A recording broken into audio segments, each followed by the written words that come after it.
Right. This is just me practicing. I've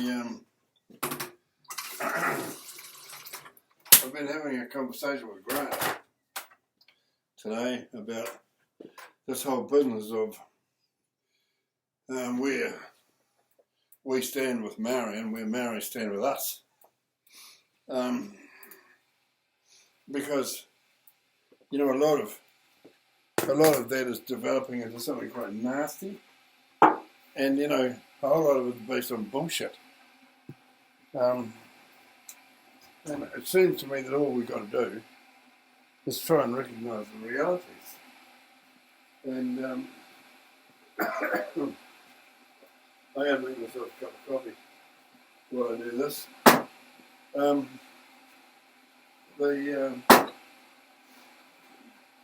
The reality of New Zealand is that something feels wrong. Something feels out of whack about everything in New Zealand at the moment. And I've got my idea of what that problem is, which a lot of people might not agree with. And it doesn't mean they're right or I'm wrong, really. And the thing is that we've got to.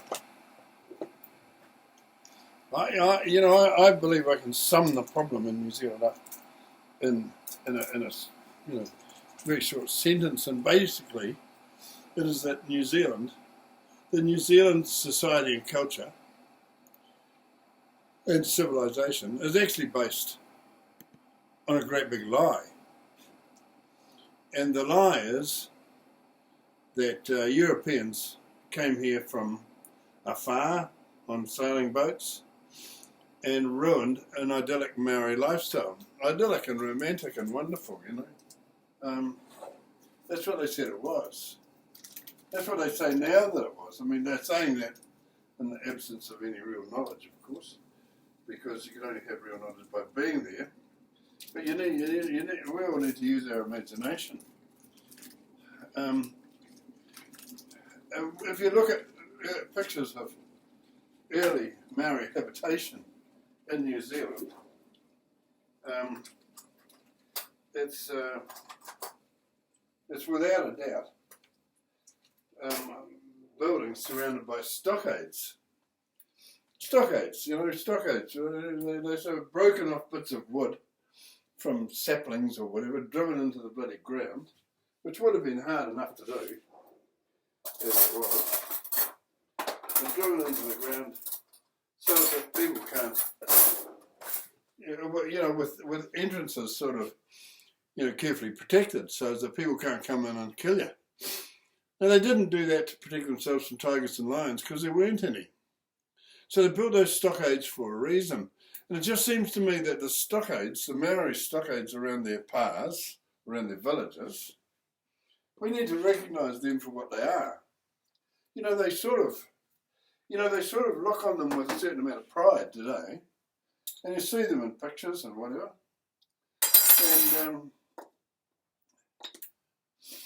And they're sort of, but nobody's taking any notice of the reality of that. What's the reality? What's the reality of the stockades? Why did they need them? Those stockades were here before Europeans came. So they can't sort of say, it was to defend themselves from Europeans with muskets, because they were already there. The Europeans, they didn't get built just because the Europeans arrived. They were already built. They were already what the Europeans found. The Europeans did paintings of them, for God's sake. They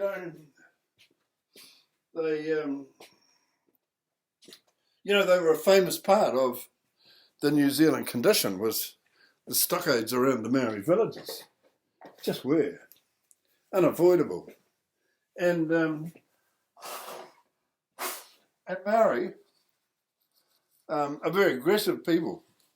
They just are. We know that they are. That's why they're so good at rugby. What do you need for playing a decent game of rugby? You need bloody aggression.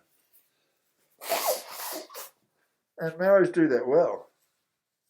And so what about the haka? What's the haka all about? I know what the haka is all about. It's a war dance. It's a threat. It's look at us, we're tough bastards. That's what the haka is all about. Anybody who doesn't think the haka is not about war is mad. And so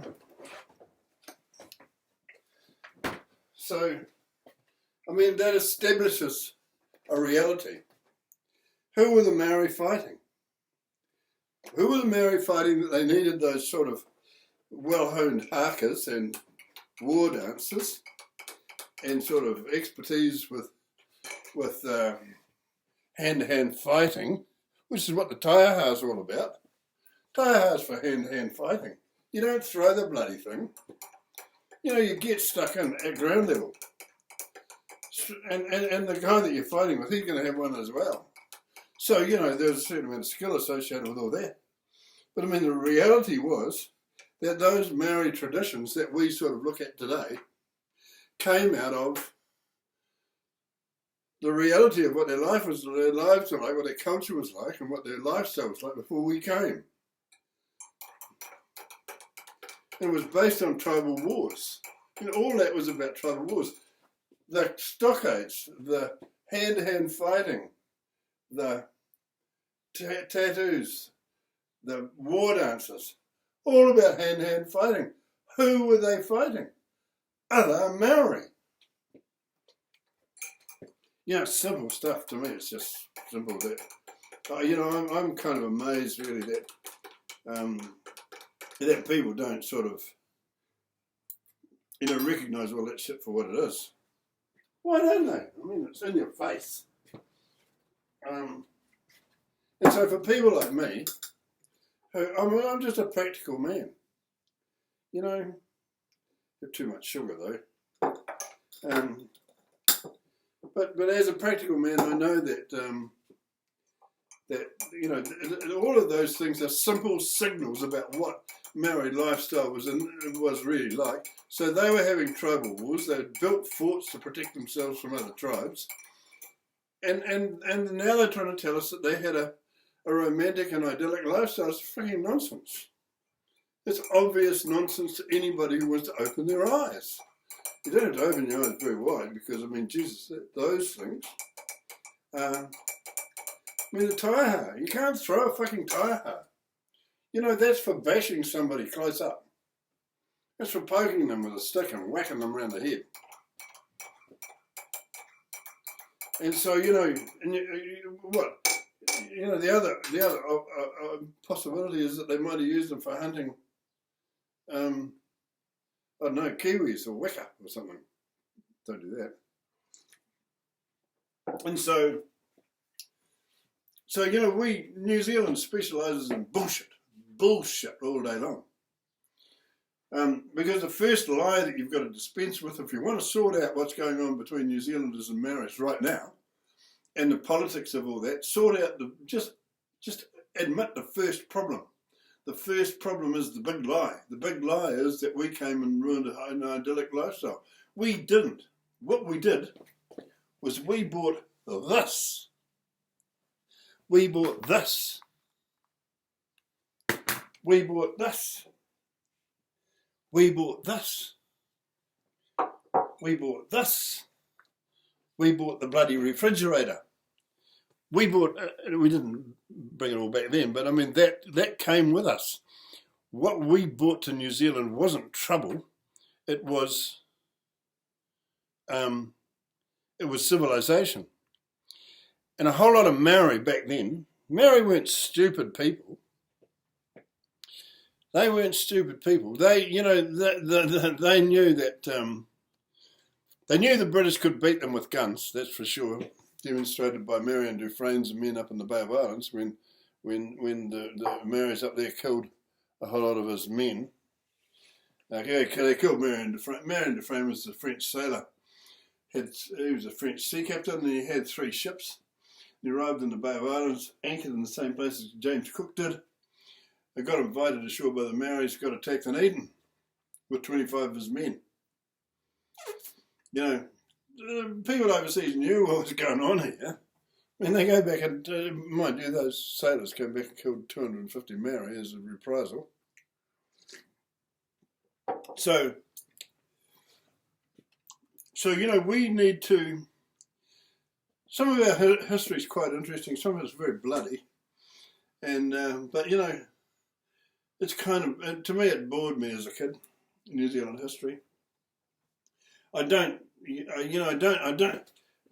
have much time for New Zealand academia because they bullshit. You know, they're you know, if they did professorships in bullshit, then that'd be a whole different ballgame. You know, because you know, learning how to do bullshit properly is probably quite important. It's good for selling soap powder and stuff. And so professors are bullshit. Here's to them. But when you bullshit about your background, and when you bullshit about what we came from, that is a dangerous lie. And that lie is now beginning to metastasize into a cancer in New Zealand that is going to bite us badly. Because Maoris are less likely to know their own history than what the Europeans are, seems to me.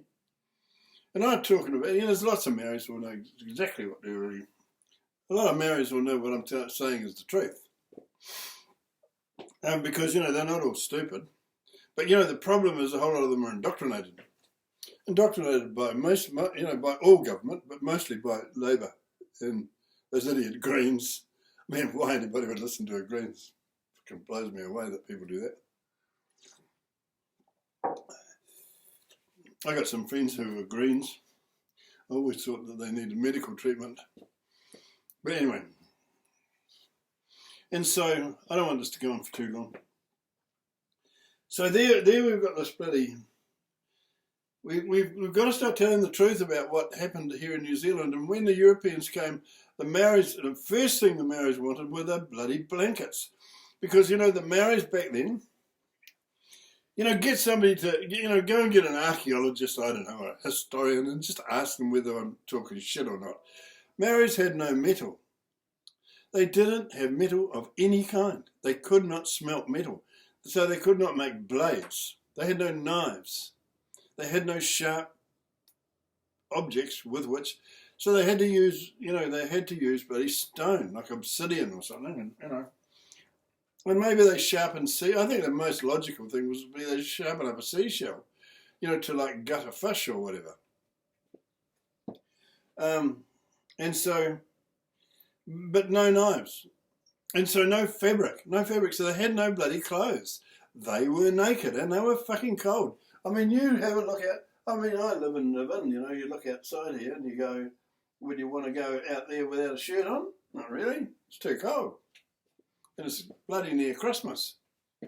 So you know, people need to understand that, all they've got to do is look at the reality.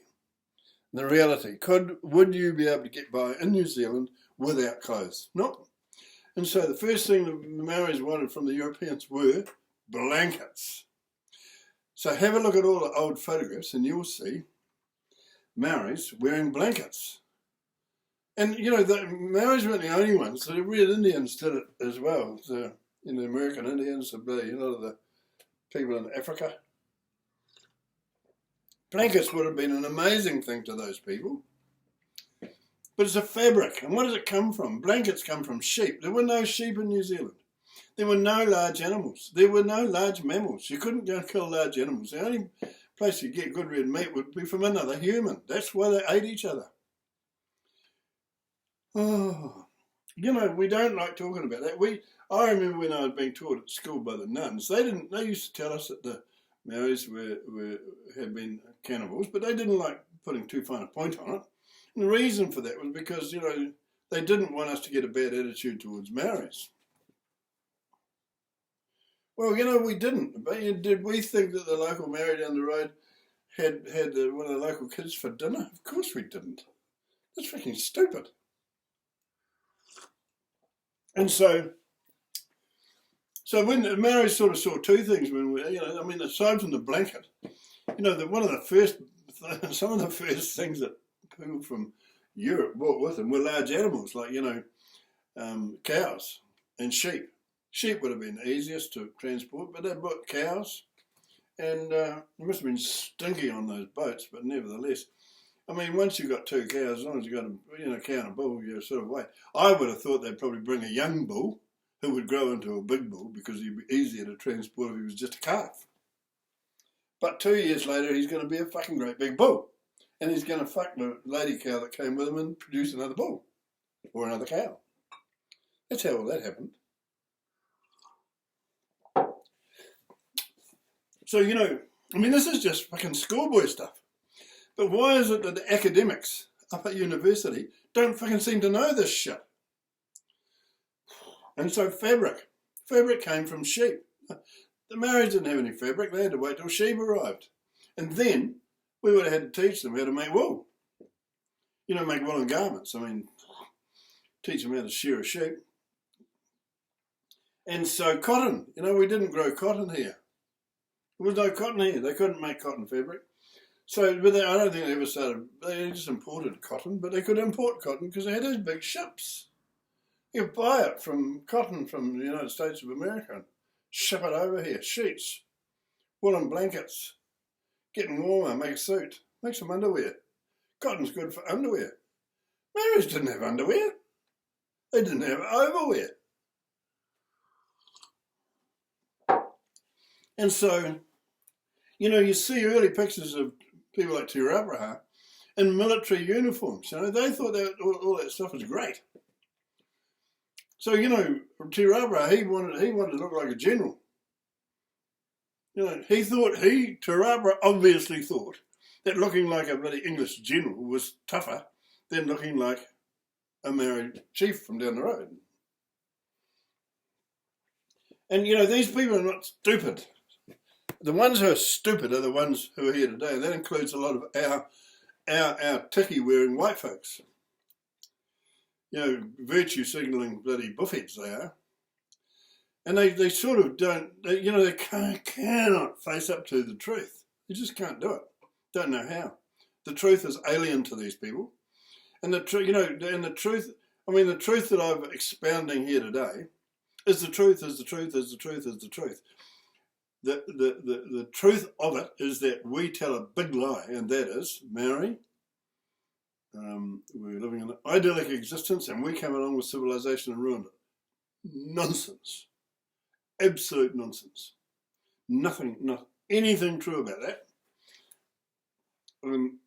And so, first of all, you've got to deal with that lie. Then the other lie the other stuff you've got to deal with is those facts that we avoid. Lying by omission is lying by omission. And so we don't talk about the fact that they didn't have knives because they didn't have blades because they didn't have metal. We don't talk about the fact that they were naked and cold. They were dying of diseases of the cold, so said the British doctors. And the reason was no clothes. No clothes. Try and make a fucking shirt out of flax. Make yourself some knickers out of flax. Come on.